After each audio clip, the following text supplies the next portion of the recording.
which stands, one nation, under God, indivisible, with liberty and justice for all.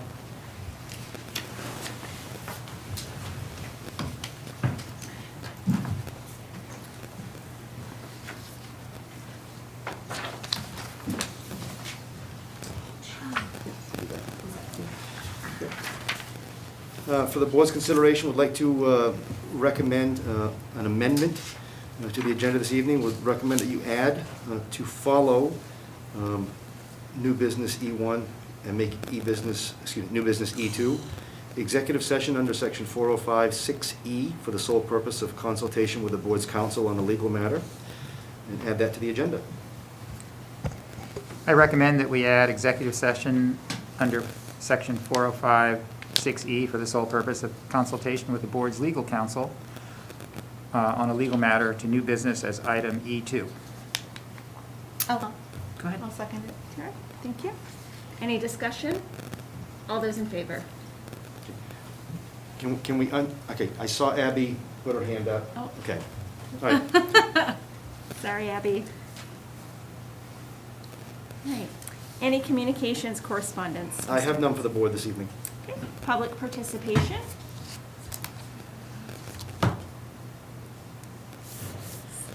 And if we could, because we do have one board member attending remotely this evening, we did post as soon as we learned that today that the meeting would also be available via Zoom. So if there's anybody on Zoom at this point in time who would like to engage in public conversation, please use the raise your hand function on Zoom. And we can give that a little bit of time. I know we did have that posted earlier this afternoon once we learned about the need for a remote opportunity for a board member.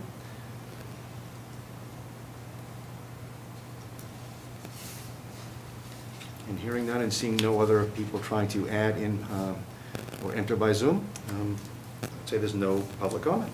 Okay. Moving on. Item E, new business. And for the board's opportunity this evening, we have Attorney Melissa Huey, your attorney from Drummond Woodsum in Portland, who is here this evening to do an orientation and training session with you. So it's my pleasure, and without further ado, to turn the meeting over to Melissa Huey. Well, thank you. Thank you for coming. It was a lovely trip, no snow this time, so quite a victory. So I'm going to try to remember how to do this correctly.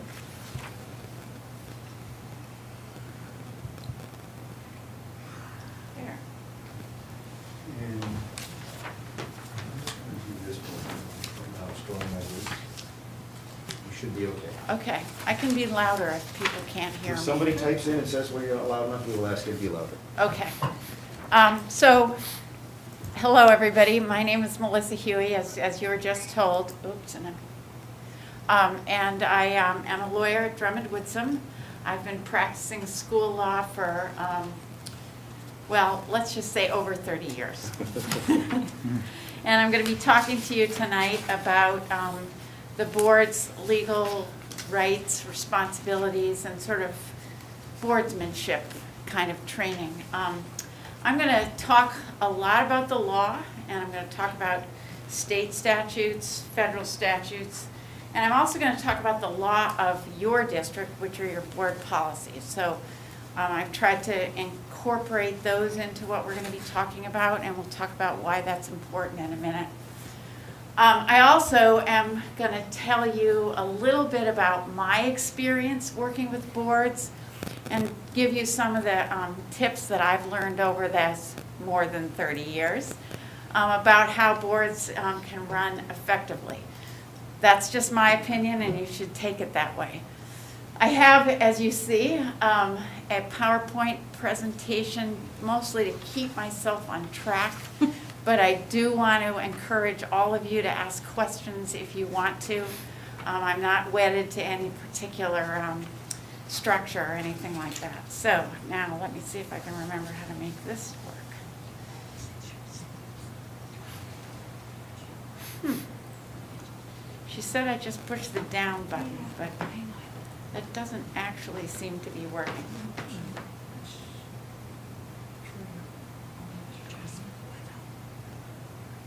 She can do it. I just All right, So let's double check it. Okay. So that's what I'm talking about, the powers and duties of Maine school committees and school boards. So when I talk about this, I always like to start with some language of the Maine Supreme Judicial Court back in 1924 in a case called Shaw versus Small, talking about what a school committee, most of them were back then, is. And what the Maine Supreme Court said is a school committee acts as a public board. It in no sense represents the town. Its members are chosen by voters of the town, but after the election, they are public officers deriving their authority from the law and responsible to the state for the good faith and rectitude of their acts. So what does that mean? That means that once you become a school board member, you take off your hat as somebody who's been running for school board, and you put on this sort of cloak of being responsible for students, not the people who elected you. That's something way different than what a legislator is.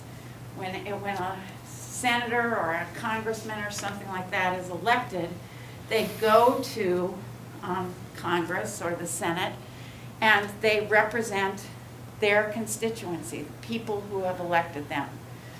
With school boards, it's different. You no longer are representing just the people who have elected you. You are in charge of the school. Now you can see at the bottom of this slide, I say this is dicta, and that is for the lawyers amongst us, who would be quick to point out that Shaw versus Small is a case about a student expulsion. And that what dicta means in the law is that isn't the holding of the court, so it isn't the law of the court. It's language that people may find persuasive, but no court is obligated to follow that. So dicta. But it's language that I think makes a lot of sense. And it also, just to go on to the next slide, in 2019, there was a move to change what Shaw versus Small said by statute.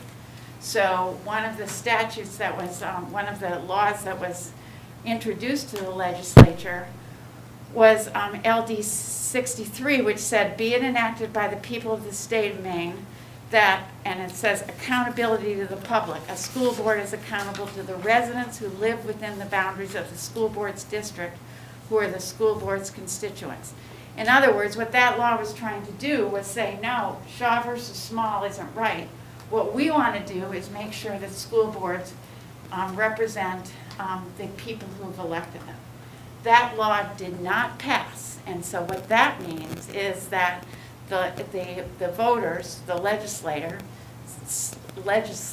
decided that no, we're going to stick with what Shaw versus Small says. So that's number one, and that's one reason why I think that language really does control. But more importantly, I think it controls because it makes sense. I mean, if you think about it, a school is about all children, not just the children from the east side or the west side or this district or that district. You can only run a good school, an effective school, if it's representing all students. So as a school board, you have to look out for all students, not just the students in that particular district that elected you. Make sense? Okay. So now let's talk about who your constituents are, because if you I'm not saying that you shouldn't listen to everybody, that once you become a school board member, all the public doesn't matter, because of course it matters. If you don't have the confidence of your community, they're not going to pass your budget. They're not going to volunteer. They're not going to give you the types of things, that are the types of support that a school needs in order to succeed. So of course you need to get the confidence of your community behind you. You also need to get the confidence of your employees, because if you're not a good place to work, if your employees don't think that the people who are running their district know what they're doing, they're not going to work here. And you've got to have good people in order to have a good school. So the community is important. Your employees are important. Parents and guardians are important because they're sending their kids to your school, and you need to keep their confidence.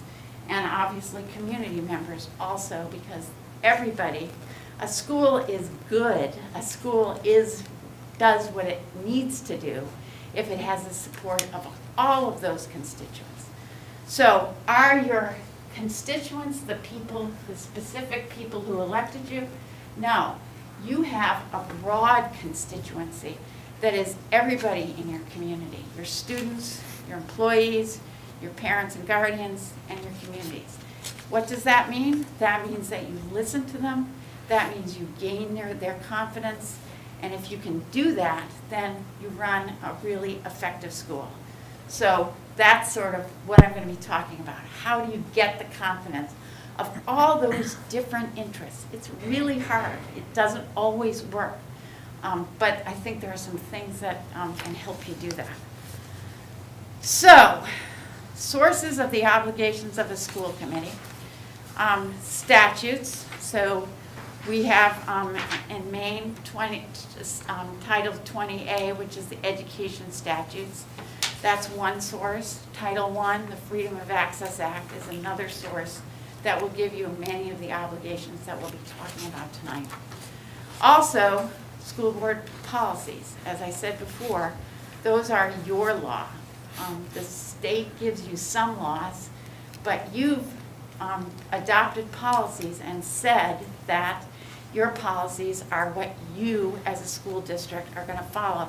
And I think, as I say, is there a difference and does it matter? There's a difference because your policies are what you've decided are your law. And the state statutes and the federal statutes are laws that have been imposed upon you, but they're both equally, in a way, important. Think about board policies. An employee can be disciplined for not following a board policy. A student can be disciplined if they don't follow board policies.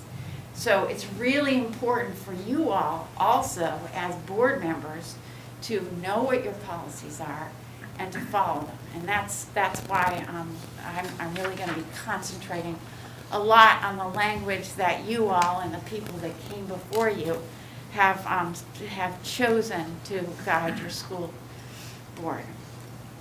So I start with board policy BBA, School Board Powers and Responsibilities.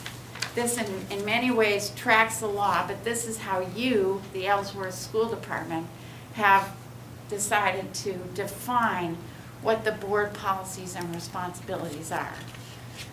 And what that policy says is the Ellsworth, and I left school department in invisible language apparently. As I told your superintendent, my assistant is home with her children who are in quarantine, so I was doing my own typing and it did not go very well. I'll just put it that way. But I tried. So, the Ellsworth School Department the school board shall have general charge of all the public schools of this unit and shall exercise such other responsibilities as specifically provided by law. The school board shall concern itself primarily with broad questions of policy rather than with administrative details. And that's important, and we'll be talking about that more as we go on. The application of policies is an administrative task to be performed by the superintendent and his/her staff, who shall be held responsible for the effective administration and supervision of the entire school system. So what that says, and what's important for you all to keep in mind is, you're the broad policy makers. The superintendent and all of the other administrators are really in charge of the nuts and bolts operation of the school. Make sense? Okay, so going on to board policy BBAA, this is also important. Members of the Ellsworth School Board have authority only when acting as a body legally in session. The Ellsworth School Board shall not be bound in any way by any action or statement on the part of any individual board member, except when such statement or action is in pursuance of specific instructions from the school board. That's important, because what that means is when you're not in a board meeting, when you're not doing something that you have been told, instructed to do by the board, you are a private citizen. And you need to keep that in mind as you communicate with people. When people come up to you in the grocery store or the dollar store or wherever you are and want to talk to you and you're talking to them, you are not talking on behalf of the school board. You're talking as a private citizen. So it's going to be really important for you to keep those roles separate and for you to understand the sort of power and importance of a board meeting. That's where you act as a board, in these meetings, not anywhere else. So, the school board has different roles, and you'll find those primarily in 20A M.R.S. section 1001 and school board policy BBA, which we just talked about. So first, and we've talked a little bit, I've already mentioned that when I talked about policy BBA, the school board is a legislative body and power policymaker. So you adopt policies, and there are in Title 20A, a number of specific policies that you must adopt: non-discriminatory hiring, safeguard against communicable diseases, bomb threats, bullying law, anti-hazing, a number of things that you have an obligation to make policy on. There are other policies that you have decided that you want to do because they are important in the way you sort of guide your school through whatever it has to do. You also, by statute, adopt the budget. You adopt a course of study in alignment with learning results. You adopt a student code of conduct, emergency management plan, concussion management, etc. So these are all those broad policy guidance for the school. So that's number one. Number two, a school board is a judicial body. So you, as school board members, may, from time to time, be called to sit in a student expulsion or a teacher or principal non-renewals and dismissals. And that's an important thing that I want to spend just a couple of minutes talking about, because what that means is when you're a judicial body, you're sitting as a jury or a judge, a fact finder in something. And because of that, it's really important that you are impartial. Because you have to be impartial in order to give somebody a fair hearing, it's also important that you don't have too much information about what's going on. And often I see school board members sort of chafe against that obligation that the administration has to keep information from you. So there's a student issue going on in your community, and everybody knows about it. And you want, because it involves your school, you want to know about it too, and you're asking the superintendent, what's going on, how are you doing, and you're not getting much information. And sometimes, for some people, that's frustrating, because they're thinking, you know, this is my responsibility. I need to know what's going on. And all you're hearing is, we're on it, we're dealing with it. And the reason you're all you're hearing is we're on it, we're dealing with it, is not because your superintendent wants to hide stuff from you. It's because your superintendent has to keep you impartial so that you can sit on that expulsion, or you can sit on that non-renewal or dismissal and be impartial. Now, does that mean that you can only sit on an expulsion or a non-renewal or dismissal if you don't know anything about it? Obviously not, because Ellsworth is not New York City, and you're gonna know something about it. You're gonna know the people, you're gonna have an idea of what's going on in the school. That's okay, as long as you can be impartial and listen to the evidence and make a decision based on what you hear. It's just like what we do in court when we have a jury. Jurors sometimes hear about cases. I'm betting that the Ahmaud Arbery jurors knew that that case was going on. And so what they're asked is, can you be impartial? And if you sit on an expulsion or a non-renewal or dismissal, what you'll be asked is, can you be impartial? You can be impartial if you don't have too much inside information, or you don't, it's not your neighbor or something like that. And as school board members, because one of your really critical roles is to be that judicial body, you have the obligation to say, I can be impartial if you can. And you have the obligation to say, I can't be impartial if you can't. But what we're trying to do by not giving you too much information about these really important things, if they're personnel matters or student matters, is make sure that you can fulfill that really important role. So, last thing, school board is an employer. And there are really different levels of a school board as an employer. You select and hire the superintendent, you evaluate the superintendent. The superintendent is really your only direct employee. You're responsible for him or her in all ways. That's number one.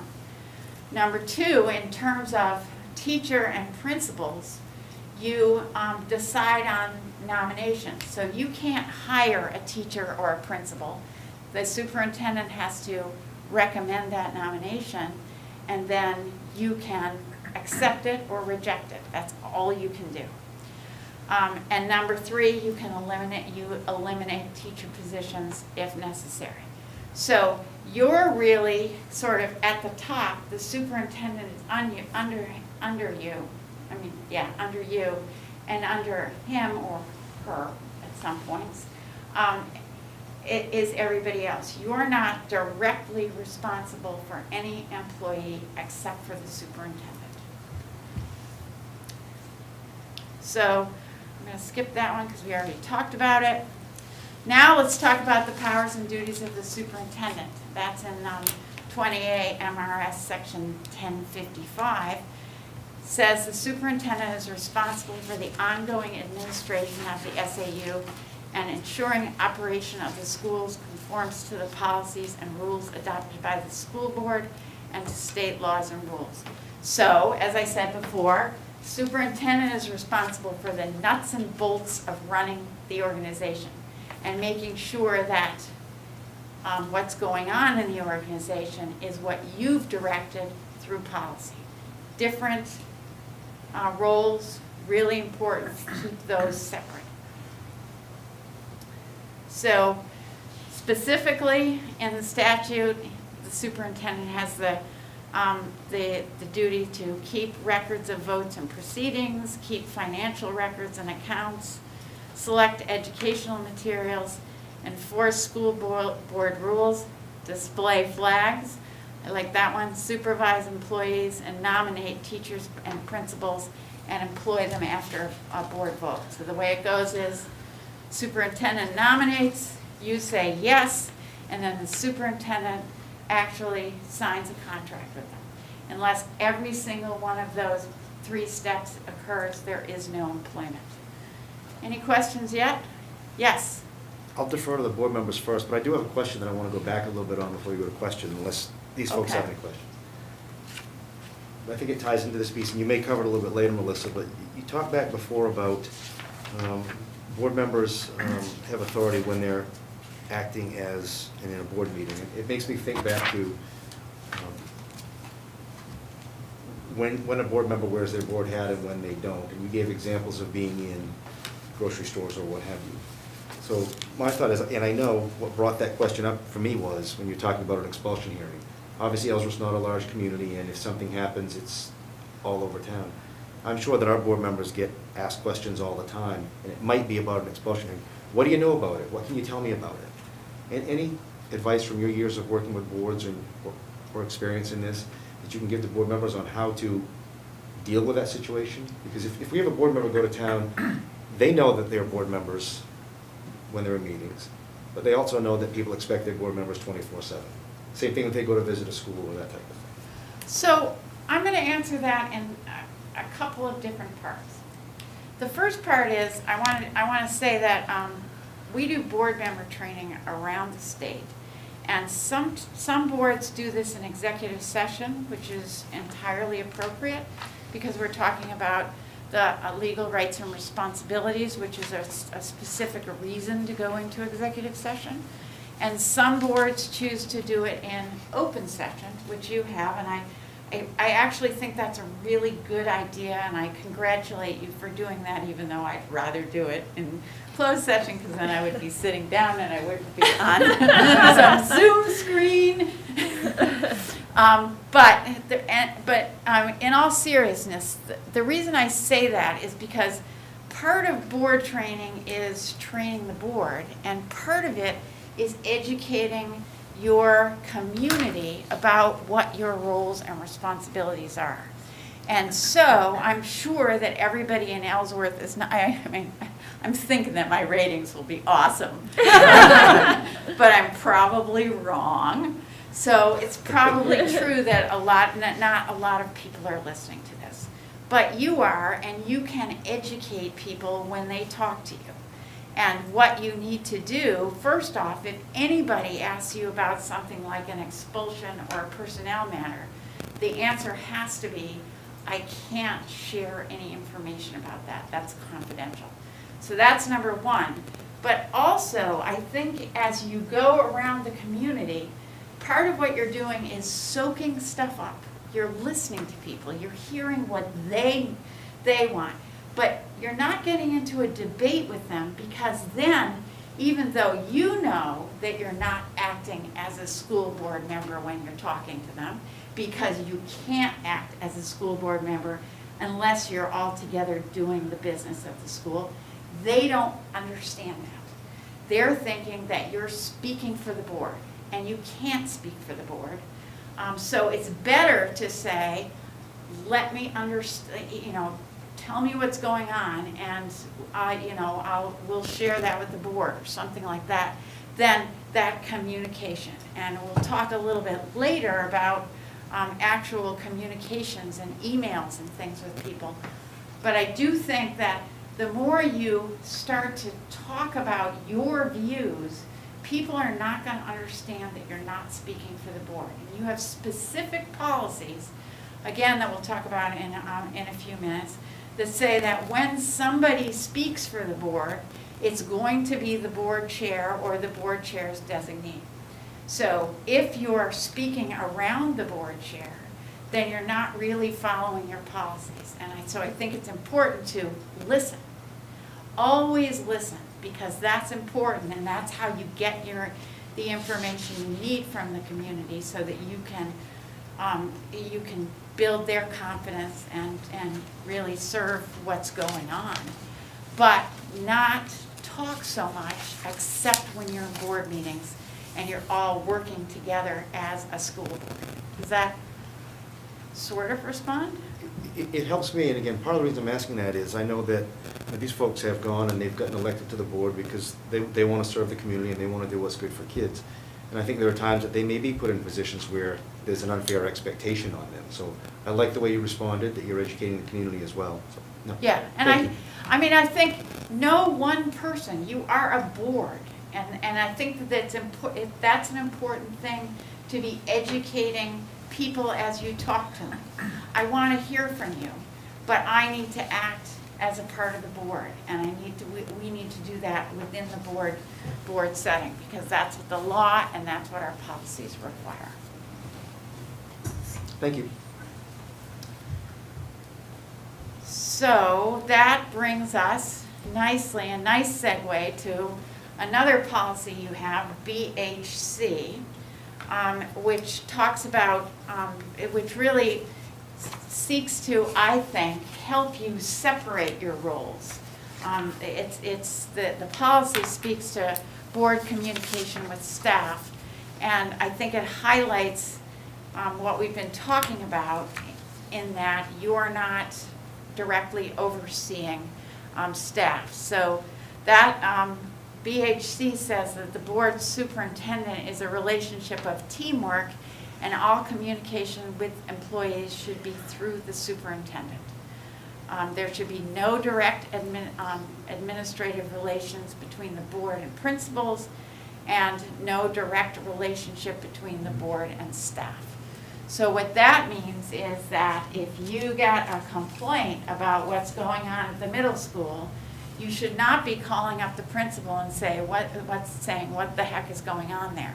Or if you get if your neighbor says, Mrs. Huey, my daughter's second grade teacher is a disaster, you're not going to talk to Mrs. Huey about what's going on. What you do is follow your policies for how to deal with complaints against staff, which is lowest level. So if you have a problem, somebody says, I'm having a problem with Mrs. Huey, you're going to refer them to the policy which says first you talk to Mrs. Huey, then you talk to the principal, and then you talk to the superintendent.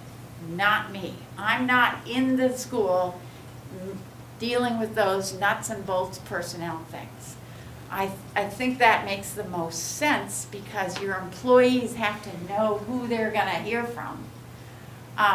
It also is what you have decided and directed yourselves to do. So making sure that you're not, as a board member, speaking with Mrs. Huey about the issues that you have with how she's teaching the class or what she's doing or anything like that. You're bringing that to the attention of the superintendent, who will then bring it to the attention of Mrs. Huey's building administrator, or do whatever he thinks is appropriate. But you're not running that school, and that's, I think, really important. It's important for employees, too, because they need to know who's going to be telling them what to do. Questions? Now, what about when you're contacting an administrator or a teacher in regards to something that's going on with your child as a student? And that's going to happen. And it happens all the time. And then the first words out of your mouth is, I'm calling you as Melissa's mother, not as a school board member. Right. What's up with her? Right. And I know I always try to, when I'm contacting someone at the school, to use my personal email, not the school board email address, when I'm reaching out to them in regards to my student versus something Yes. that I've heard somewhere. So that's important. If you're reaching out because of your child, you obviously have that right to do that, and you have to do that sometimes. It does make sense because you are a board member to do that judiciously and not too often. But if you have to have that communication, because that's what makes education work, and it's just really being clear. I'm calling you as Melissa's mother. Excellent. Awesome. Thank you. Other questions? Okay, so then last role I want to talk about, and last policy when it comes to roles, is the role of the board chair, policy BDB. The board chair presides over meetings, signs instruments, and acts and orders necessary to carry out state requirements and the will of the board, consults with the superintendent in planning of the school board's meeting agendas, confers with the superintendent on crucial matters that may occur between school board members, calls special meetings, is the public spokesperson of the school committee at all times, except as this responsibility is specifically designated to others, enforces board policy, explains the effect, what effect a motion would be, restricts discussion when a board is before the when a motion is before the board, and puts motions to vote and announces the results. So there are a couple of things that are important in that list, and that's why I put out the whole entire list here. The first is the board chair is meeting regularly with the superintendent. And I don't know that this is an issue with you all, but I know that some board members are sort of like, why are they hanging out together all the time? What about me? That's because that's what the policy says. That's what the board chair has to meet with the superintendent and put together that agenda. It doesn't mean that the superintendent likes the board chair more than you guys. It doesn't mean that the board chair likes the superintendent more than you guys or anything like that. That's what the role is. So that's number one. Number two is, in a meeting, the board chair is running the meeting. You all, the rest of you are not. And it's really important that you're leaving that role to the board chair. If you think that the board chair isn't doing it right, then you can have a recess and talk about that, but you can't step in and say, okay, I'm going to help out, or I'm going to do something. And that's been in a lot of boards around the state and around the country a real challenge lately, because there has been a lot of elevated emotion in board meetings because of all that's going on in the world.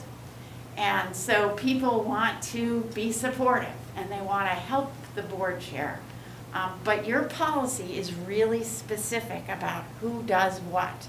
And it's really important to follow that policy. Okay? Questions?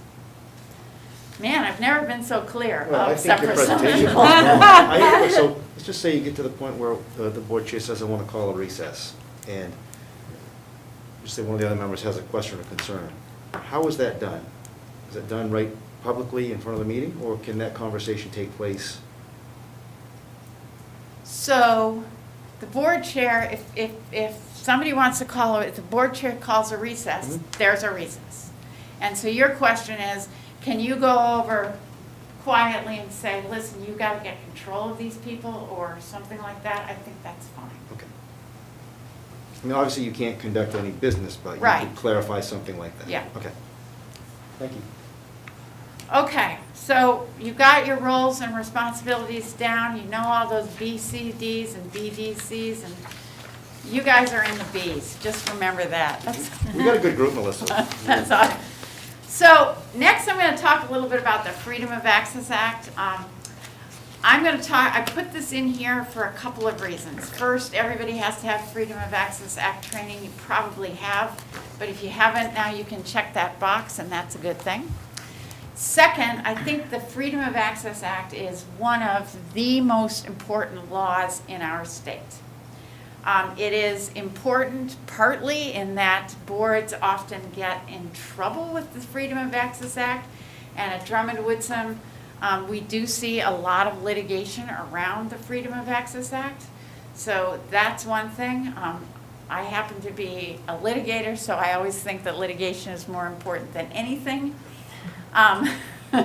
But putting that aside, and really more fundamentally, I think that the Freedom of Access Act is a really elegant way to sort of order what you do. And let me see if I can explain. I found that boards tend to chafe against the Freedom of Access Act. And they do it in both directions. There are a lot of board members and boards that would rather get together by themselves and talk about stuff without the public being there so that they can really talk. On the other side, there are a lot of boards and board members who want to be 100% transparent, and they never want to go into executive session. And what I want to advise you is to really embrace this law, because it is a law that I think really elegantly balances two sort of competing but equally important concepts. So the purpose of the Freedom of Access Act, and there are Freedom of Access Acts in virtually every state in the country. Sometimes they're called Sunshine Acts or Right to Know Acts or whatever. But the purpose of that, if you think about it, makes a lot of sense. We elect our government officials, and now we want to know what they're doing, how they're doing it, and why they're doing it.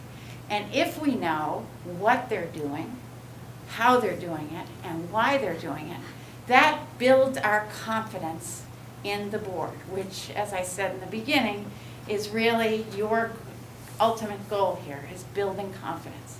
So if people can see what you're thinking about, how you're thinking about it, what kinds of things are going into the decisions you make, that's going to build their confidence in what you're doing, because now they're seeing that you're thinking about it, that you've studied up on this, that this is a considered decision.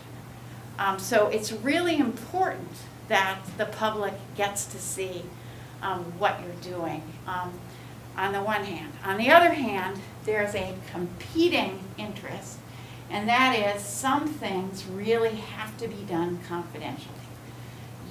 Employment matters have to be confidential because employees have rights, and nobody would want to get in trouble and have that on the front page of the newspaper and have everybody in the community listen to it.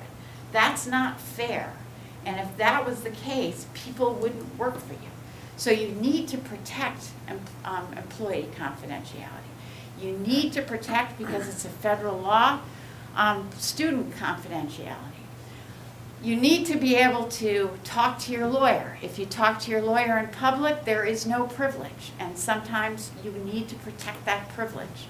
You need to be able to negotiate when you're doing collective bargaining in private, because if you are willing to go to $1 billion and people hear that in public, you can't negotiate. We know they're going to end at $1 billion, so let's just stick it out. So those are the things that have to be done in private. And what the Freedom of Access Act really does is give you that map as to what you can do and what you can't do. And if you step back and understand what the purpose of it is, and sort of stop fighting it, I think it's a really, really awesome thing. So let's talk about what it says. First, we'll talk about meetings. Public meetings, it says, unless specifically provided in 1 M.R.S. section 405, which is executive sessions, and we'll talk about in a minute, all public proceedings must be open. In other words, people have to be able to hear and see what you're doing. So that means that that you have to avoid informal discussions and transactions of business in private. So question number one, what is a public proceeding?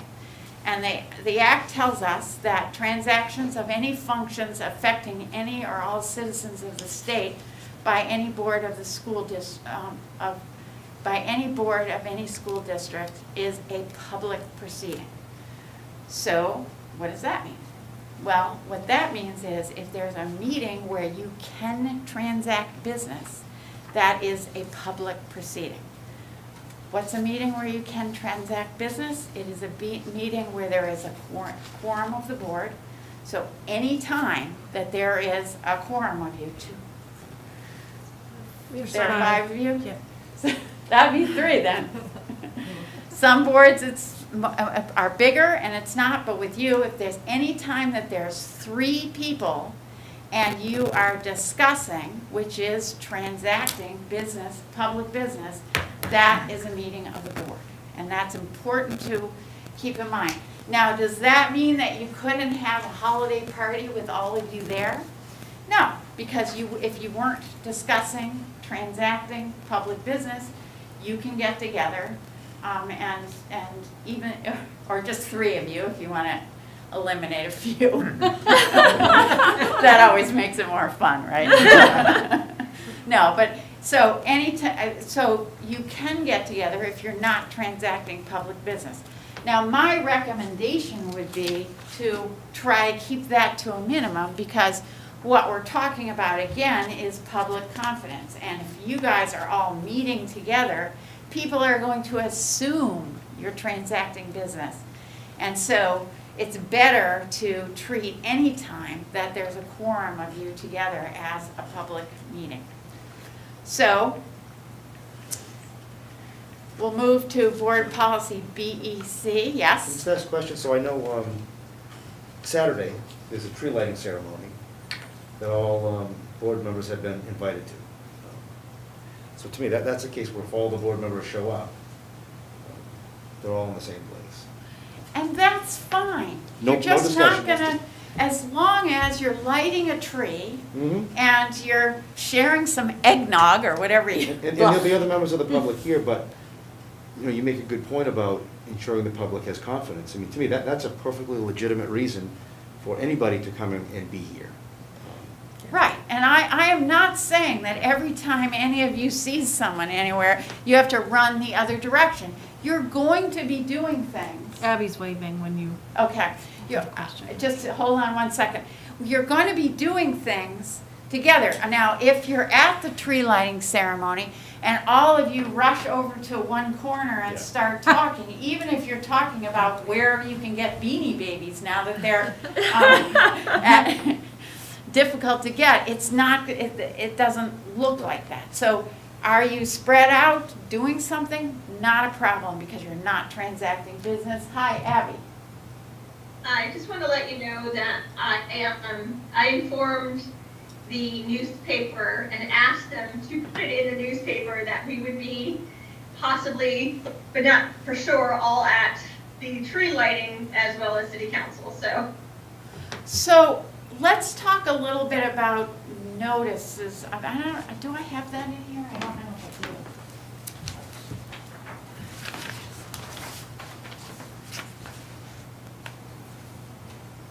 So I don't think I do. So let's talk about notices of meetings. So if you're going to have a meeting, a public meeting, the Freedom of Access Act requires that you publicize that and step back and think about that. The purpose of that is to allow the public and the press to see you when you're transacting business. So what you have to do is publish your agenda, which is what you do, and make sure that it's provided to the press. Usually, I think you probably put it on your website. Yes. So those are ways to do that. If you're going to be at a tree lighting ceremony and you're not transacting public business, you don't have the obligation to do that. You have the obligation only if you're going to have a school board meeting, which is, again, any time that 3 or more of you are getting together to talk about things. That's number one. Number two, in terms of notifying the press and the public, I think Abby's particularly careful about these things, but I think the best way to do that is to decide who's going to be responsible for that.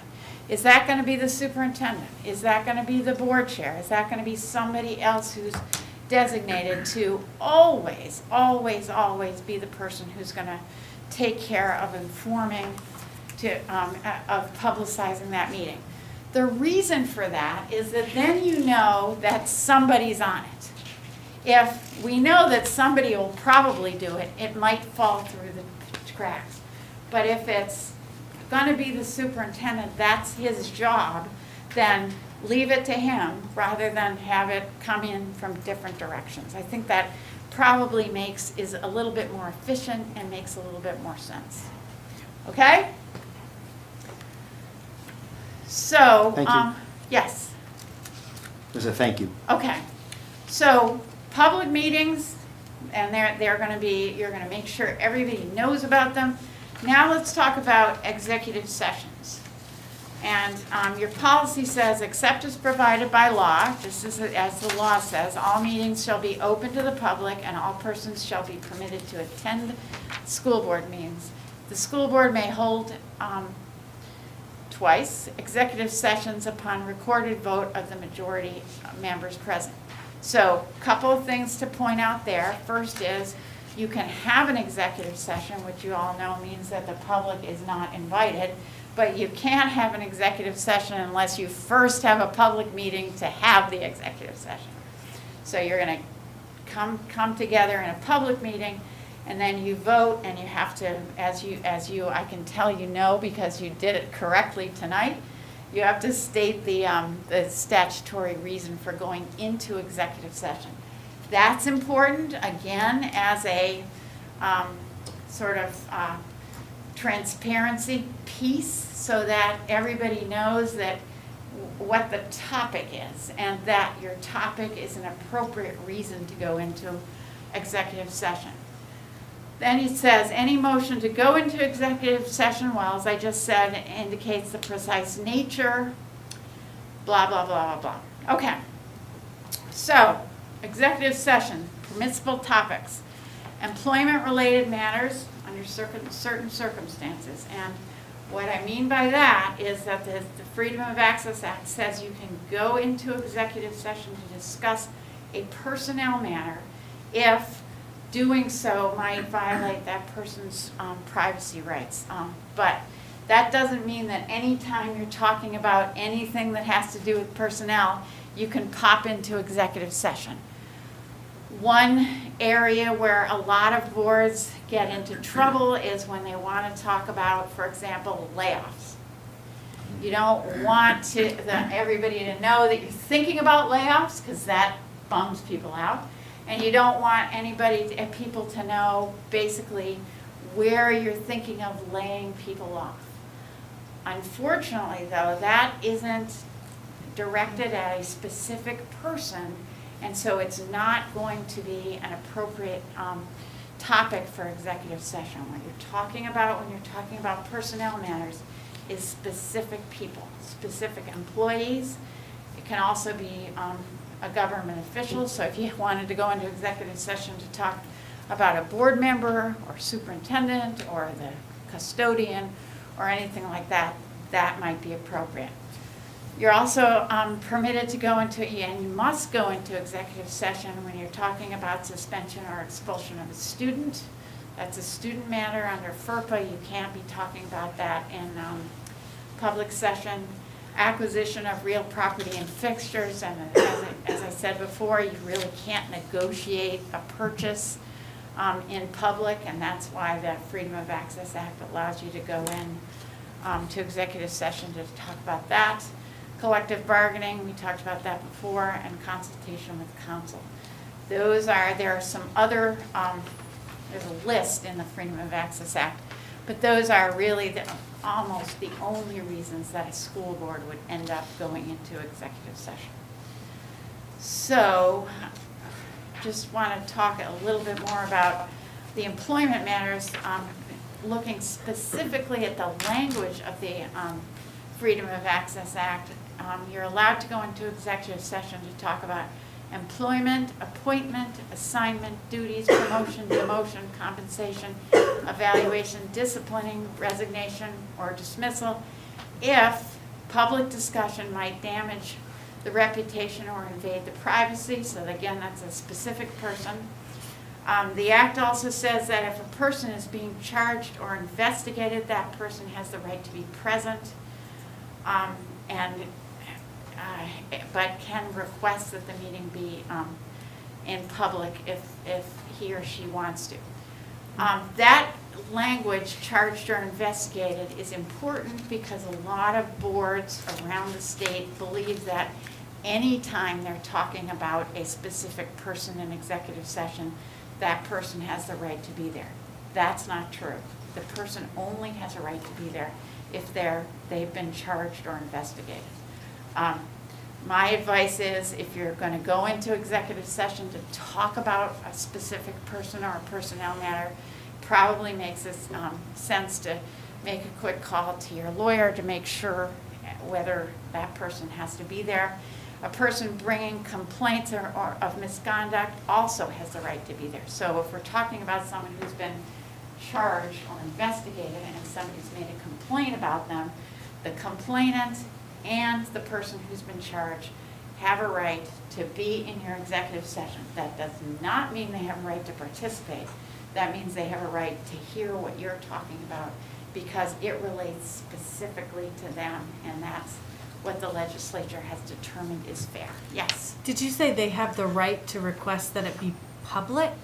Yes. As well, so like if you're planning on going into executive session and they don't want that, then they can say no?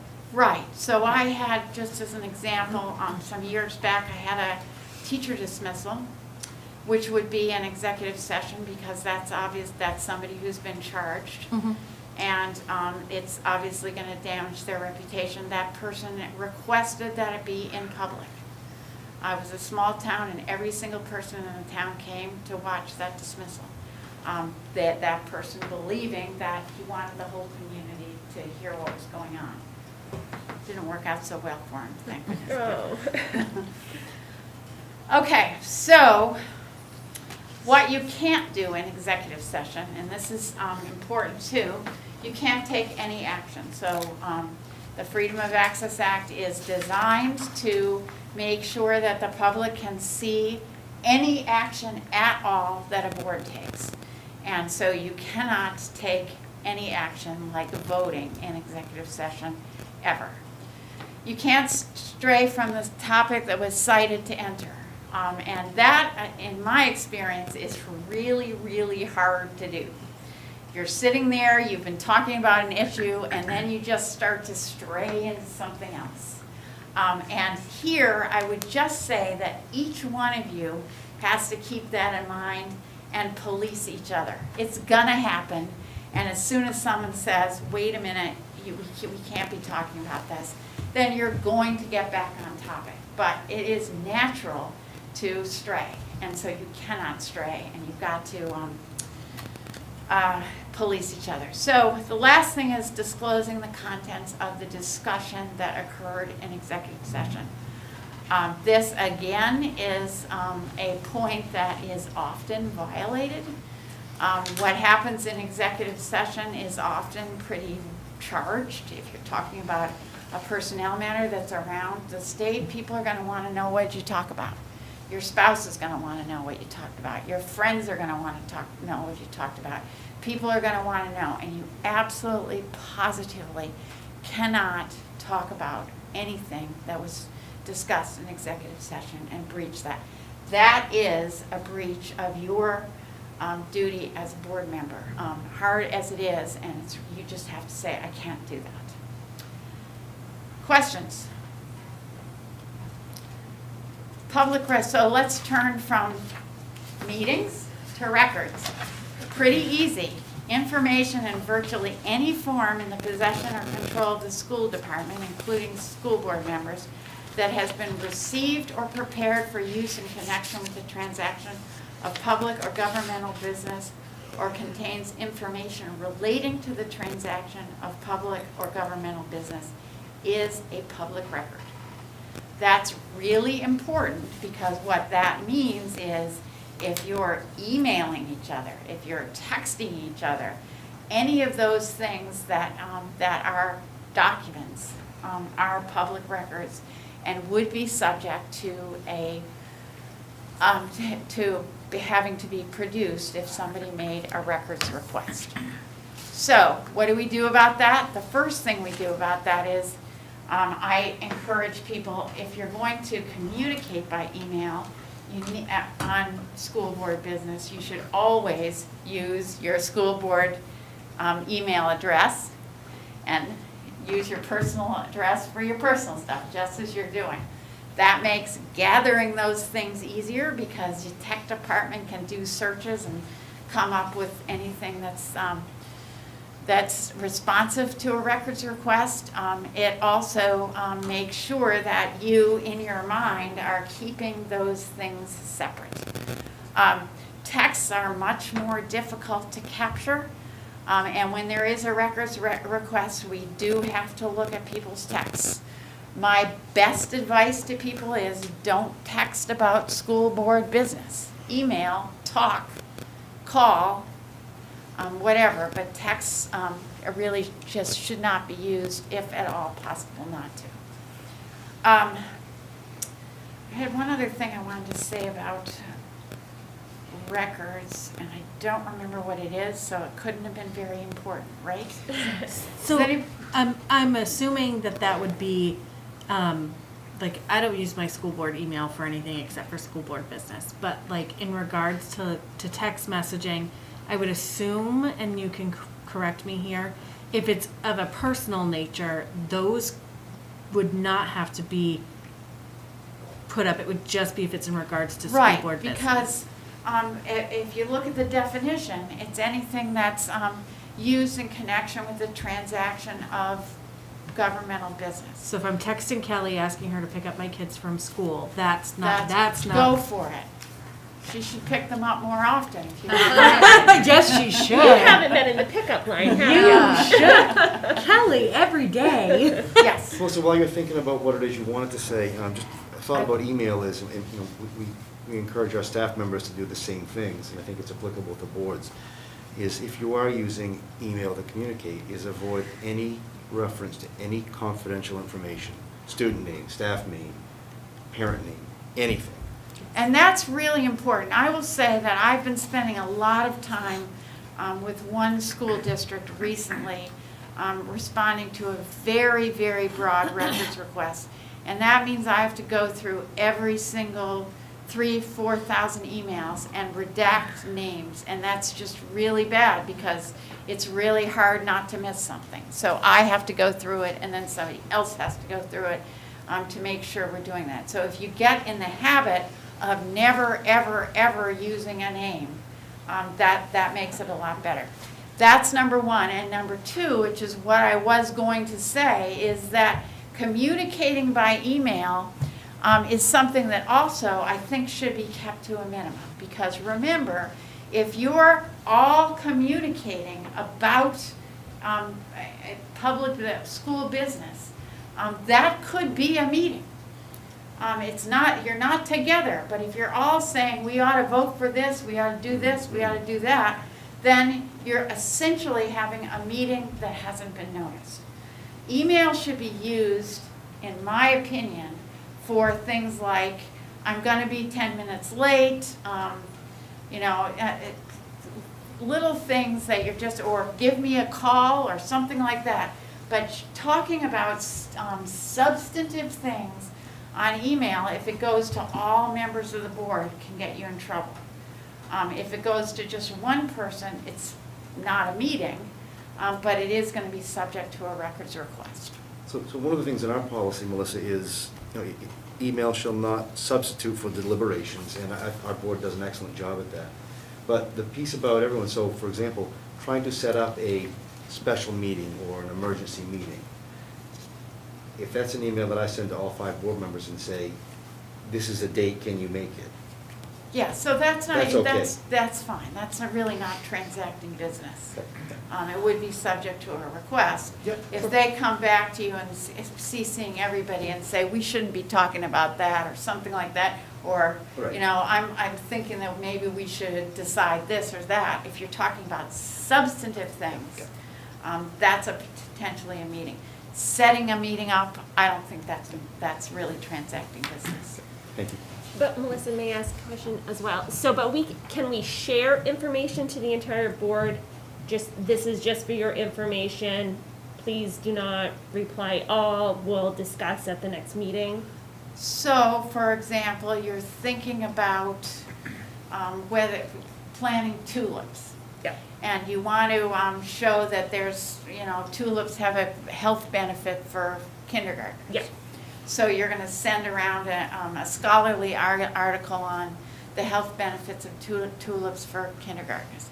That's fine. Okay. And I think boards do that a lot because you want to be well educated, you want to share things. And again, that's really not transacting business. That's just sending out some information that is then likely going to be included in your board packet, if it makes sense. So, yes. So, by the same token, if we have a bus that gets a flat tire and we have to send a spare bus out, again, small community, if I get that information and send an email to the board just saying, FYI, we had a bus.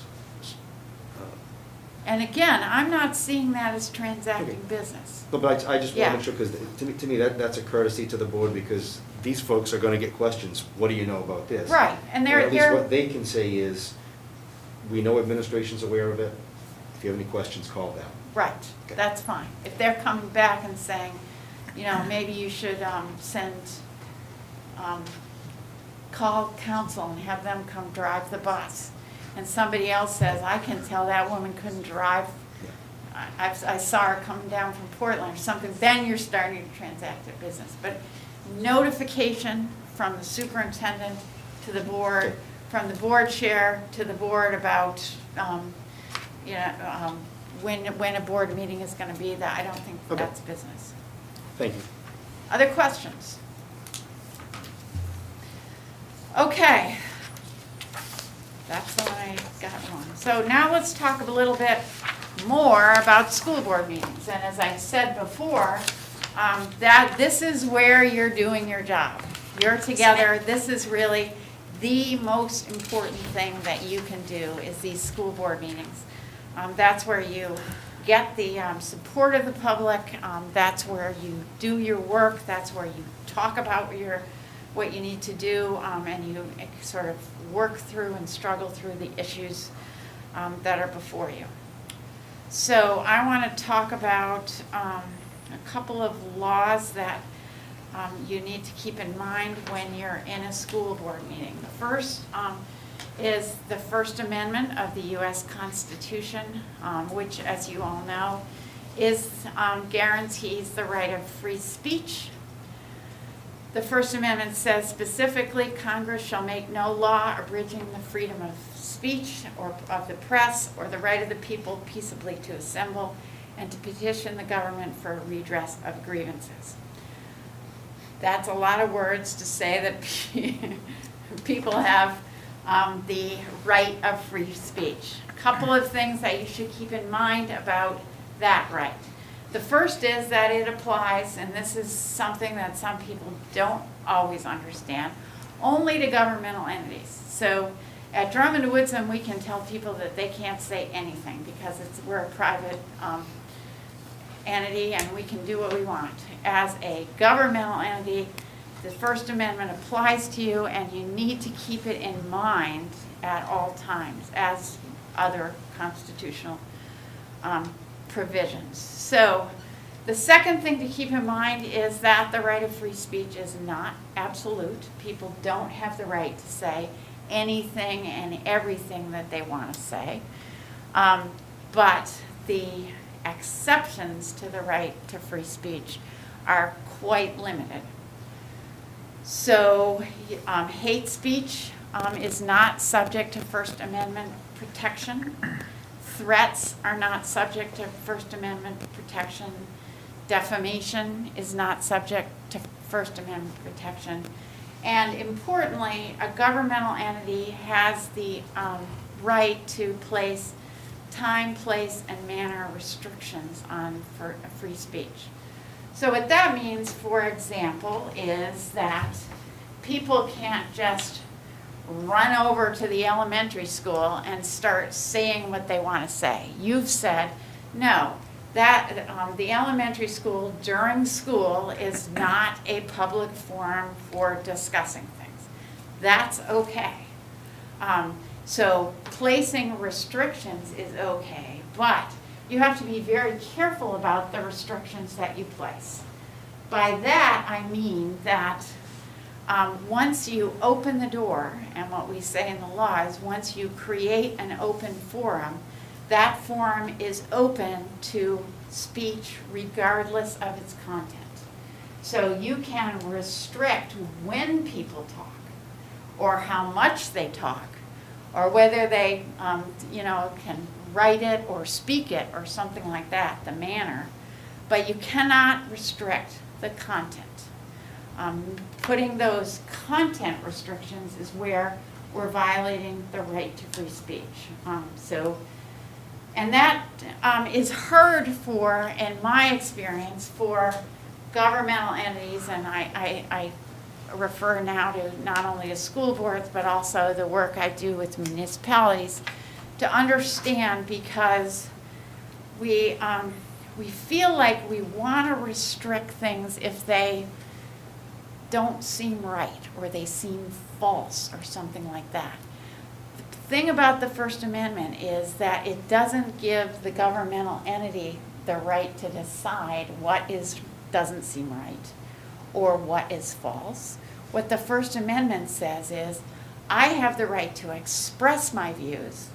The governmental entity doesn't have to accept them, but they have to let me express them. So that's important. The next thing that's important to keep in mind about the First Amendment is that it provides the highest protection for what's called pure speech. And pure speech relates to things that are what we call matters of public concern. So that really, for you guys, is virtually everything you do, because anything that goes on in a school is a matter of public concern, except if it's something where there is a confidentiality protection, like a personnel matter. I have a quick question. Yes. Is there a further, so in there, in the it's not absolutes, is there more direct, like, clarification of what would be considered hate speech or threat or defamation? Because, you know, what I might think would be defamation might be different than what the First Amendment thinks would be defamation. So, my advice to governmental entities is to not shut down speech that they think is defamation, but rather to let the civil legal system take care of that. So if somebody gets up in a board meeting and says something defamatory, first off, it's often about an employee, so then you're going to be keeping it quiet anyway. But if they get up and say, I think the superintendent has a loathsome disease, let's say. That's defamation per se, and I love that phrase. So, and I don't know what a loathsome disease is. So I always use that as an example. Then that the person who's been accused of having the loathsome disease has a cause of action against the person who accused them. I don't think that a governmental entity should be policing defamation. I do think that a governmental entity should be policing hate speech. So if it's talking about, one of the things that we've dealt with lately was people making Nazi gestures. That's considered in the law to be hate speech. So that's something that you could shut down. Using obvious racial slurs is considered to be hate speech. So you can think of a lot of words that you couldn't use, things like that. And threats, I'm going to burn down the building, or things like that. But it has to be something that is really just like obviously hate related or dangerous. If it's something that you disagree with, or you believe has absolutely no basis in fact. So one of the, so say the person gets up and says, you know, if we give our students these tablets that are made of honey and spider webs, they're going to be really smart. And I think you as a school board should adopt these tablets and make them available to everybody. And you say, now wait a minute. There is no possible way that spider webs and honey are going to make anyone smart. And not only do you think that, but you have the Harvard Medical Journal article that says there's nothing to the cobweb thing. So you think, well, maybe, you know, we don't need to hear this. The First Amendment says, no, those people that believe in cobwebs get to stand up and say that. What's your remedy for that? You listen to it and you don't start giving up the tablets. Not shut down the speech. Let them talk and then do what you think is right. Make sense? Yes. So the loathsome disease piece, Seeing as you brought me up. You're so worried about this. I'm I want to state for the record that I have no knowledge that you have a loathsome disease. But just using your example, so Yes. if I heard you correctly, if someone were to say that, but we would listen, and if I decided I wanted as a person to do something about it, I could pursue that through the court system. Exactly. Now, what if it's a case where it's an employee, where it's a complaint about the way you're conducting your job responsibilities? Maybe not the superintendent, but maybe a principal or a teacher. So in our policy, it says that's not permitted in comments. Is that free speech? No, and your policy is correct, because as I said, there are different levels of protection, and your policy and the law recognizes that in a way, it's a time, place, and manner restriction. Because what you're saying is, if you can say anything about how we run our schools, but when you're talking about a personnel person, you can say anything about a personnel person. But we're going to tell you the time, place, and manner that's appropriate for that. And we have a policy that tells you that if you have a complaint about a personnel complaint, here's how you're going to do it. So you're not shutting down the speech. You're putting that person into the appropriate lane to make that speech. So if a person were to start down that road and say, I have a problem with the way so-and-so handled this, we can say, this is not the time or place Yes. for it, but you can take that here. Right. That's We do not- permissible to do We that. do not allow, any time there is a personnel matter that's discussed, any person that is employed by the school district that's discussed in a board meeting, that should not be permitted. But if it's not an employee, Right. if it's, then it needs to be able to be discussed. Can you help me? While she's coming, Abby's going to have a question too. I have one too. Yes. And it might be the same one. Abby, go ahead.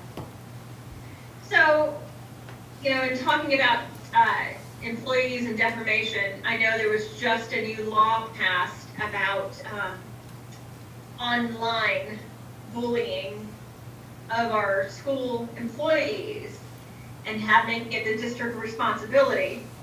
And I know that comes down in a couple different ways, but, they passed this law, but they haven't really given us what tools and mechanisms they want us to use for this. And I think we need to have that be clear to us and to the public, but also, what about situations where somebody is emailing the entire board, plus administration, plus maybe other staff members with something that is, a derogatory, defaming statements of an employee? Where's our responsibility in that? I mean, if it's being mailed to the board and other staff members about another staff member, and that we would look at and say, yeah, that's rather damaging. Okay, so. Where do we land on? So that's, so if I was in court, I would object to the form of that question. And the reason I would is because you have like 3 questions in there, so I'm going to answer each of them. I won't sustain my objection. So, and the first thing I want to make clear is that that's not the same topic we're talking about, because we're talking about when somebody's standing up at a board meeting. And that's when you can gavel them down and shut them off. If they're sending emails, it's much more difficult to stop them from sending it. So this is more, so I think your question is not directed at getting people to shut up, but rather how do we deal with hurtful language that comes at people over the internet. And I think that you're not hurtful, damaging. Hurtful, damaging, either way to me, because I think that comes into the new law that requires that schools adopt policies and take steps to prohibit bullying of staff. And it's not, just so that we're clear, it's not just bullying of staff over the internet, it's bullying of staff in any way. So the new law says that you have an obligation to address that. And it is a new law, so we don't know a lot about it. But I do think that it is going to require boards to take more aggressive steps when people are sending hateful communications over the internet to their staff. We're just starting to get those policies up and running, and we're just starting to figure it out, but I do think that you've landed on something that's very important for schools to keep in mind and school board members to understand, which is before, staff, employees of schools kind of had to suck it up. Now, you have an obligation to protect them from bullying amongst each other and bullying from the community. That's going to make your job very difficult.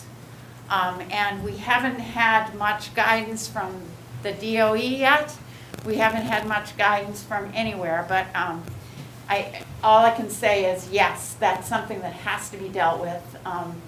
And I think that you're smart to be putting that on the radar screen.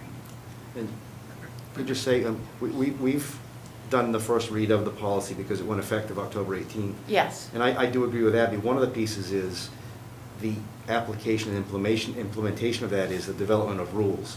You know, right now we look at what's in place for the bullying policy in our schools, and that's a good starting point.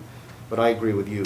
Some more guidance coming from, and I think we're going to be getting it from the department. It is a good starting point, but it doesn't really answer the question, because bullying in schools you can deal with by disciplining the person who's engaged in the misconduct. If you have a community member who's bullying your staff, and it does happen, and I am dealing with this issue in a couple of other districts, where they are feeling that they need to expend resources to get a lawyer to make that stop. The school district doesn't have the ability to it. Only that defamation claim is a personal claim. But now, do we as a school have the obligation to provide legal advice? Do we spend our tax dollars on lawyers for individual employees? The answer to that may very well be yes. But again, that's a personal decision, and it's hard. You really can't control so much the email. You can control what people are saying in a board meeting, and if they're talking about personnel, that's when you don't allow it. When they're talking about other issues, regardless of what you think about what they're saying, then consistent with what your policy says, you have to allow that. I can't make this go forward. I guess people really like that particular slide. It's a good one. I have a quick question while Laura is fixing that. So, in regards to a personnel, school board members are not considered district employees, so that does not include, it would be the superintendent, the staff, those personnel, not board members, correct? Right. The difference between elected officials and employees. Right. So even though we're technically employed by the school district, technically we're not personnel, because technically we're, And part of that makes sense, because I mean, if you step back and remember what the First Amendment was initially designed to protect, it was designed to protect people being able to speak out against the king. And you guys look like kings to me. No, but as the government, that people can be able to speak out against you. Now, if they say you have a loathsome disease, then that's potentially defamation where you have a claim against them. But if they want to say, you're not doing a good job, you should step down, I don't agree with you, That's something that's protected by the First Amendment. And if you look at your board policy, BEDH, during the time allotted for public participation, members of the public may speak on any subject directly related to the operations of the schools. And it says, except for personal matters and complaints concerning specific employees or students, which should be addressed through established policies and proceedings. So that exception to the First Amendment right to express whatever you want in terms of the operation of the schools is very limited to just employees and students.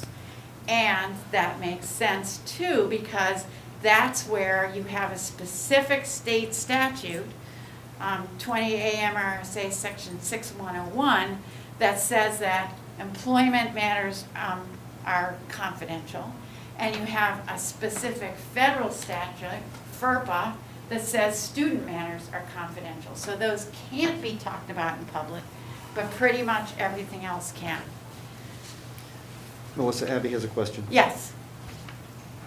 So our spouses, our partners, our children, they're not elected officials.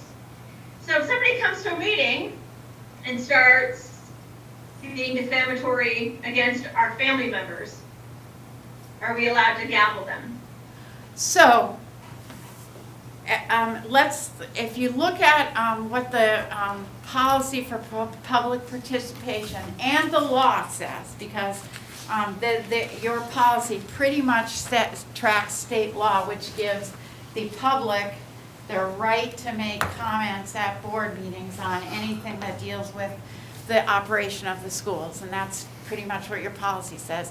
If somebody's talking about somebody's spouse or somebody's kid, that's not operation of the schools. If they're talking about the operation of the schools, that's when the public can participate. So if they get up and say, if I was on the board, Mr. Huey, and if I was married to Mr. Huey, which I'm not, but let's just, so this is a complete hypothetical. Mr. Huey is a terrible dentist, then they could be gavelled down because that has nothing to do with the school. But if they get up and they say, Mr. Huey's wife, Melissa, school board member, is incompetent, that's okay. And what Do you see that line? What if they say Mr. Huey is feeding everything to Melissa and she's making her decisions based on what her husband says? So I think that would be a matter of public concern. Because now what you're saying is Melissa doesn't have a mind of her own, and everybody, I mean, you can say that. And just for the record, if I was married to Mr. Huey, he would not feed me anything. It might be, you might have a right to say it, but it would not be true. We have no doubt that you have a mind of your own. So, I mean, I think that we have this state law, and I thought I had it in here, but maybe I don't. We have a state law that allows members of the public to talk about anything that deals with that deals with the schools. That's new. It used to be there was no such law, and so some boards would not have public participation at all, and they didn't have to because they've created a closed forum. They've made time, place, and manner restrictions that are content neutral. We're saying we're not hearing from anybody. That's okay. Now the law says we're opening that forum, and once that forum is open, then you have to allow that the public to participate regardless of the content of their speech. So your policy says citizens and employees of the SAU and others at the discretion of the chair are permitted to talk. Your policy includes time limits, which is fine. Again, that's a time, place, and manner restriction. Speakers are not permitted to share gossip, make defamatory comments, or use abusive or vulgar language. I think that's okay too. No complaints or allegations against employees. We've talked about that. Quick question, Melissa. So if Yes. somebody comes up and drops an F-bomb, would our appropriate response be, we ask you not to use that type of language, you can make your point without it? That, I think, so the first thing should be reminding people. Yeah. Because what you're doing here is not trying to close down the comment, you're trying to make sure that the comment is appropriate for the public forum. And people can forget, Mhm. because maybe this person uses the F-bomb all the time. Sure. And so you remind them, but then if they show you that they cannot comply, they keep using the F-bomb, or they keep bringing up the employee or something like that, then it's time to say, you need to sit down. Okay. But that should always be the very, very, very last thing that you go to, because, again, you're trying to encourage that participation. Thank you. Your policy also says repetition is discouraged, and you'll notice the word discouraged because you can't prohibit repetition, because again, that would be a content-based restriction, but you can discourage it because who wants to hear the same thing over and over again? And usually people are pretty good about that. They're not great, but they're pretty good about that, and it's okay to remind them. We've heard that already. We're on it. We're going for it. Chair has the authority to stop violators and request law enforcement if necessary. The only thing I want to highlight there is that that's the chair. That's not everybody. The chair, again, is in charge of the meeting. I think your policy also says, and I don't have it here, but it also, I think it's later on, so hold that thought. So, communications with the public. And let's drop down to first at board meetings, and that's what I was talking about. Your policy permits board members and the superintendent to ask questions of a person addressing the board through the chair, so you don't, your policy doesn't have you debating back and forth with people who are standing up and talking during public comment. But they are expected to refrain from arguing or debating issues. So that's what your policy says. Don't argue and debate, and ask questions through the chair if you need to ask questions. My best advice to all of you is not to use public comment as a time to engage in debate with the public. The purpose of public comment is to listen to what the public thinks.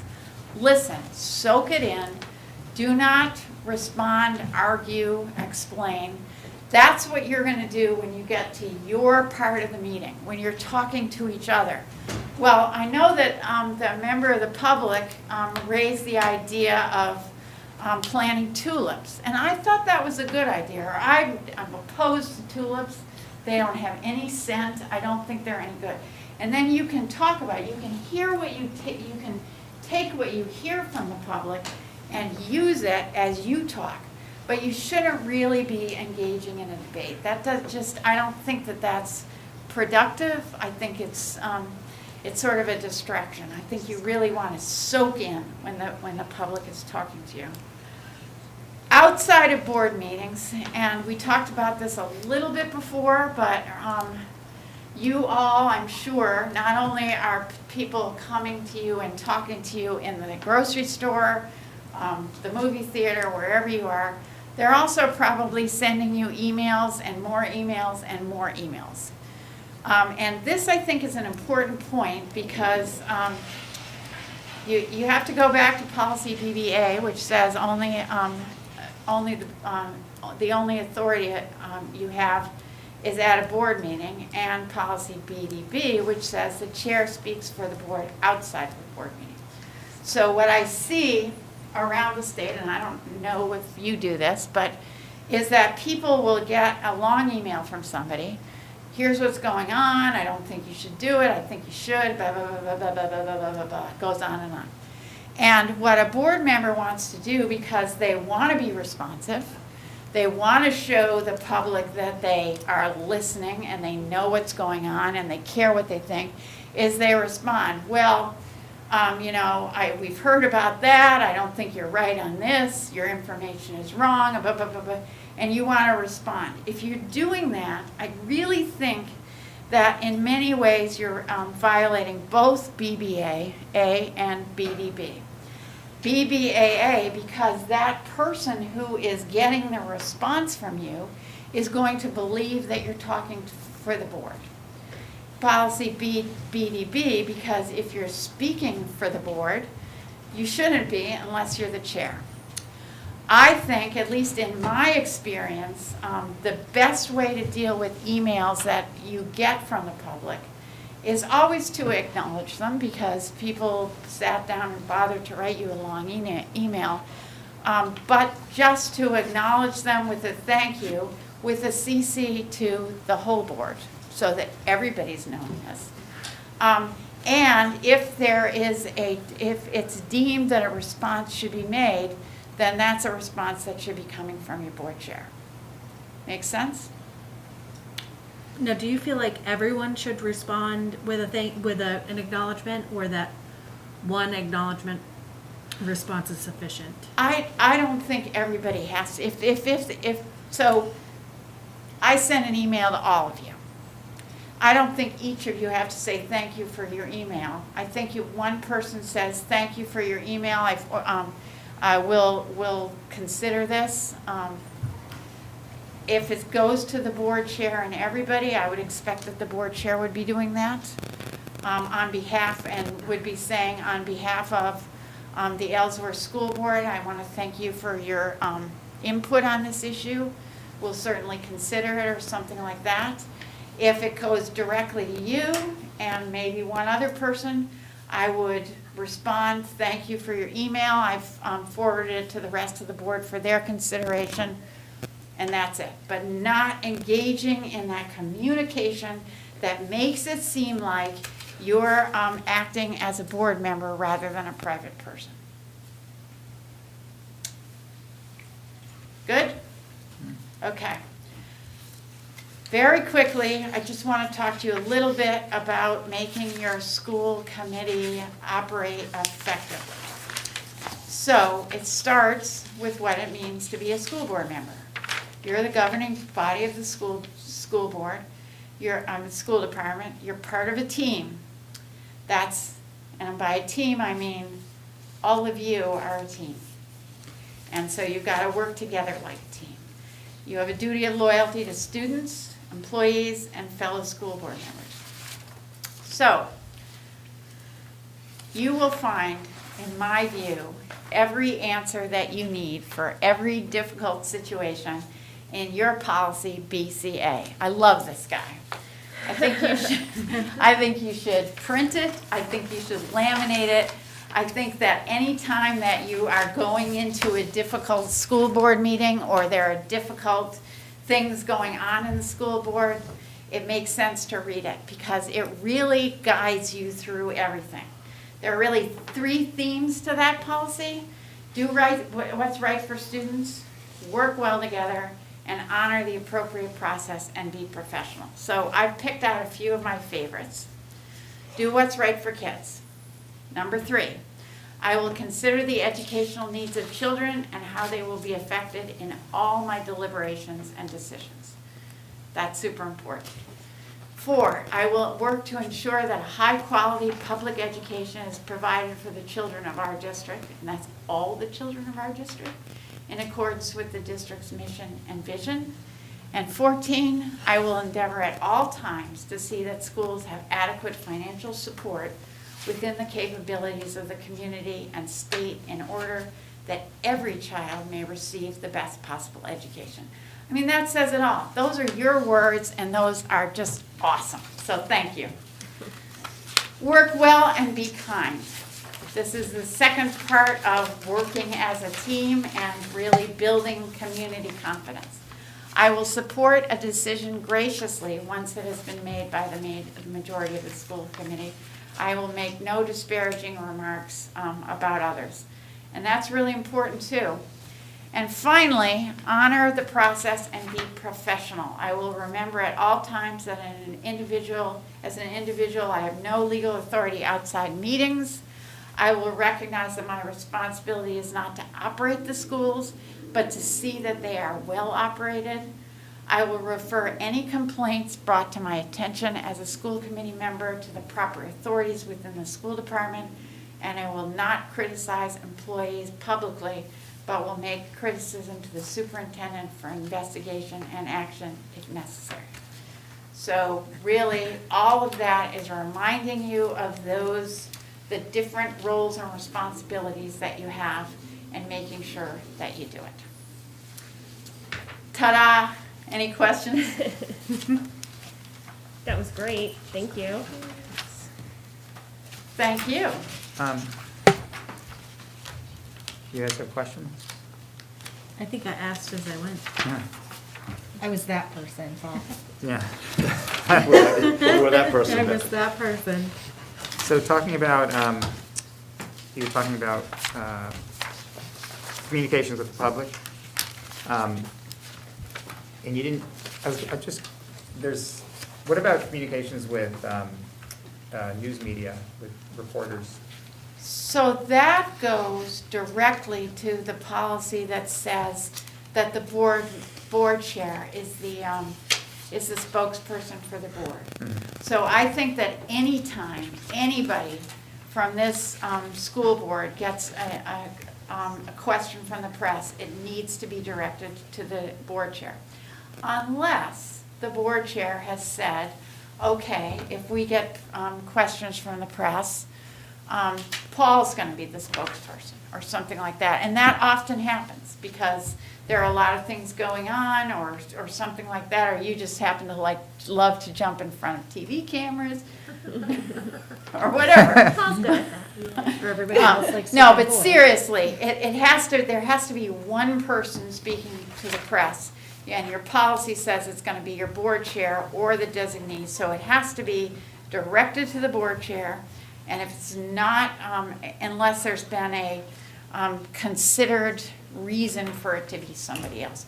Or it could be the superintendent. I think that's fine too. But if you have, and I love the press, but they're going to try to go to as many people as they can to get as much information as they can because that's their job. Mm-hmm. But your job is to speak with one voice and speak only as the policy says through your board chair. And we do have policy BEDI, which is our school board relations with the media.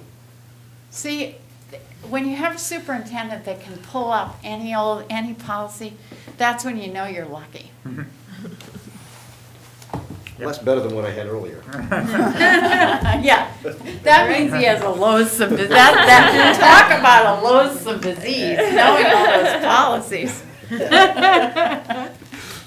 Any other questions? Okay, well, thank you for listening to me. Yes, thank Well, you. listen, so Thank you much. so I much. thought this was very thorough, very well done. Very and, great. Now I can get Excellent. away from here. And thank you for. And there weren't as many questions because they were answered mostly as you went because you. Either that or you were dozing off. No, I No, wasn't, no. no. I had a was question very- earlier, and then Kelly raised her hand first and asked basically the same question, so I didn't have to ask it. Otherwise, it was very, very thorough, so we didn't Yeah. have to ask a lot of questions, so. Well, thank you. Thank you so much. So don't leave, I think we need you in a couple Yes. minutes. Okay. I thought All right. I'd take my seat. That brings us to item 2, executive session.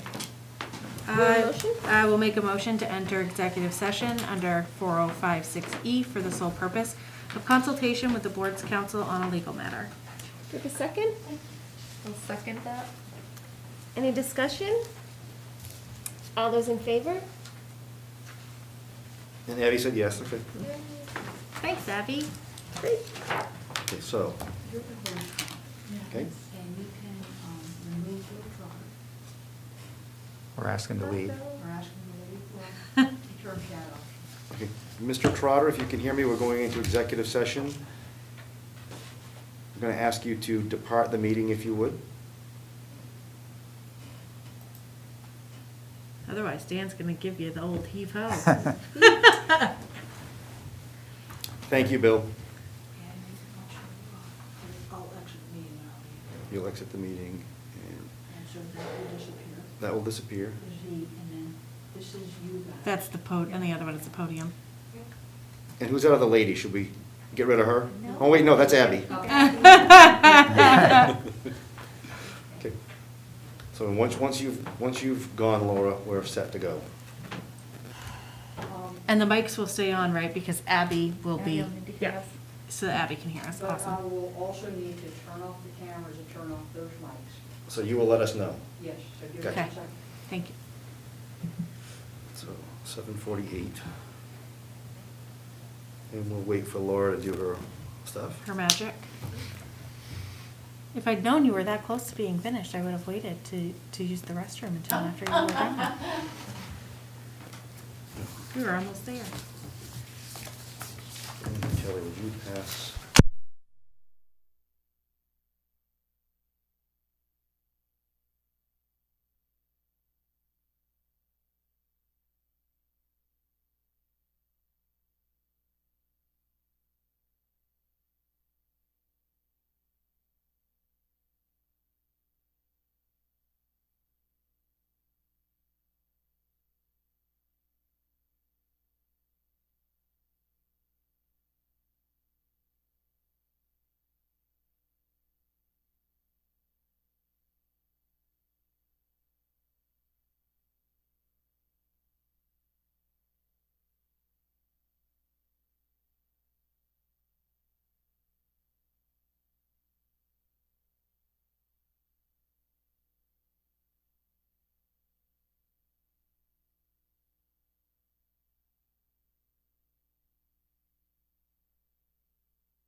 Especially those people that have been there for long. I think she's aware our microphones are back on, but we have to go back on Zoom too. Yeah.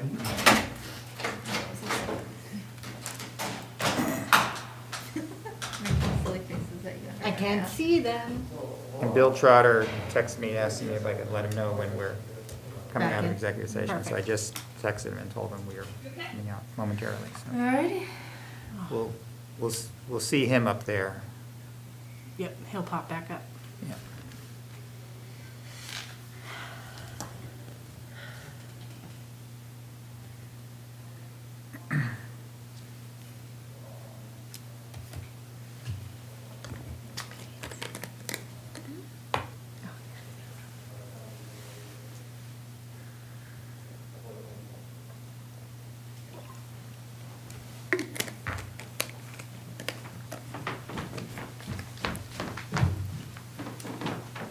Dan on the run. We're recording, and I'm gonna, You like that? You're now recording. Oh, whoops. I was singing Dan on the run. so to let the public know, we're back in open session. Mr. Trotter, I don't know if you're watching on public access television or the. He's trying to get back into Zoom. If you'd like to get back in, Was not me. as soon as I see him, I will let him in. I had a Zoom meeting today that someone was sitting in the waiting room for 5 minutes and Zoom didn't tell me. I was like, where are you? And the response was, in the waiting room. Let me in. Like, I'm trying. Paul, did you say you saw him on the screen? I saw him on the screen earlier, but, and I just texted him and said, we're coming back. Oh, there he is. There he is. And give him a second to connect. Here we go. Welcome back, Mr. Trotter. Thank you. Okay, we are back out of executive session. Do we have a motion? I'll make a motion to approve the settlement. Was it requested or? Yes. Requested by our insurance company. Do you have a second? I'll second that. Any discussion? None? All those in favor? Thank you. Next item is calendar and announcements. We have a school board meeting on Tuesday, December 14th, here in City Council Chambers at 6 o'clock. And that brings us to item F, adjournment. Do we have a motion? Having no further business, I move that we adjourn the board meeting. I second that. Any discussion? All those in favor? And Abby's voted yes. Thanks, Abby. All right, wonderful. And it is 8:08. Great meeting. And we